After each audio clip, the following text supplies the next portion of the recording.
Hi అండి, welcome to our channel Rupa creations and vlogs. ఇవాళ video ఏమిటంటే డార్క్ చాక్లెట్ కాంపౌండ్ అండి. ఇది చాలా సింపుల్గా ఇంట్లోనే చేసుకోవచ్చు. దీనికోసం ముందుగా స్టవ్ మీద ఒక పాత్రను పెట్టుకొని ఇందులో 1 లీటర్ వరకు వాటర్ని పోసుకొని మరిగించుకోవాలి.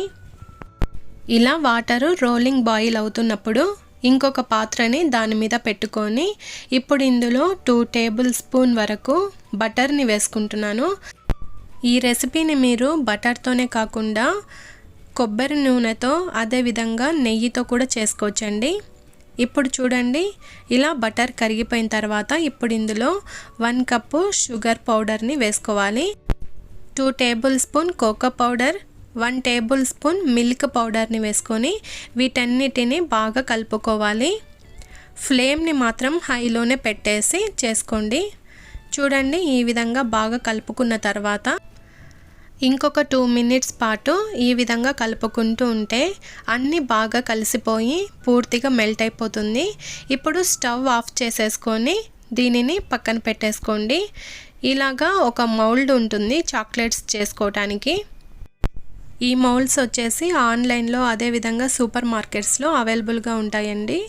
ఇప్పుడు ఈ చాక్లెట్ మిశ్రమాన్ని ఈ మౌల్డ్లో వేసుకోవాలి. దీనిని ఒక్కసారి ఇలాగా ట్యాప్ చేసుకోవాలి. ఇప్పుడు దీనిని డీప్ ఫ్రిడ్జ్లో 1 అవర్ పాటు పెట్టేసుకుంటే ఈ విధంగా తయారవుతుంది. ఇప్పుడు దీని నుంచి డీమౌల్డ్ చేసేసుకుంటే సరిపోతుంది. చాలా ఈజీగా వచ్చేస్తుందండి. సిలికాన్ది కాబట్టి చాలా సింపుల్గా వచ్చేస్తుంది. చూసారు కదండి, చాలా సింపుల్గా చేసుకోవచ్చు. పిల్లలు అడిగినప్పుడు వెంటనే చిటికలో చేసేయచ్చండి. చాలా తక్కువ ఇంగ్రీడియంట్స్, అన్నీ ఇంట్లో ఉండేటివే కదా. తప్పకుండా మీరు కూడా ట్రై చేసి చూడండి.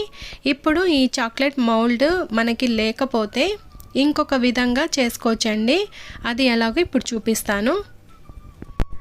సేమ్ ప్రాసెస్ దీనికి కూడా ఒక బౌల్లో వాటర్ పోసుకొని మరిగించుకున్న తర్వాత దానిపైన ఇంకొక బౌల్ పెట్టేసుకొని ఇందులో 3 టేబుల్ స్పూన్ వరకు బటర్ని వేసుకోవాలి. బటర్ కరిగిపోయిన తర్వాత ఇప్పుడు ఇందులో 1 కప్పు షుగర్ని వేసుకొని బాగా కలుపుకోవాలి. షుగర్ అంతా ఇక్కడ బాగా కలిసిపోవాలి ఈ బటర్లో. ఇలా కలిసిపోయిన తర్వాత ఇప్పుడు 1 కప్పు కోకో పౌడర్ని వేసుకోవాలి. అదేవిధంగా 1/2 కప్పు మిల్క్ పౌడర్ని వేసుకొని వీటిని కూడా బాగా కలుపుకోవాలి. ఇలా వీటన్నిటిని బాగా కలుపుకున్న తర్వాత దీనిని ఇంకా 2 మినిట్స్ పాటు ఇలాగే కలుపుకుంటూ ఉంటే ఇలాగా థిక్గా అవుతుంది.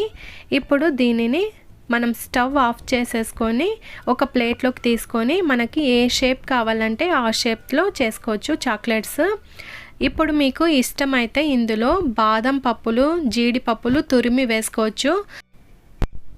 ఇవి కొంచెం గోరువెచ్చగా ఉన్నప్పుడే ఇలా చేసేసుకోండి. ఈజీగా మనకి ఏ షేప్లో కావాలంటే ఆ షేప్లో వచ్చేస్తాయండి.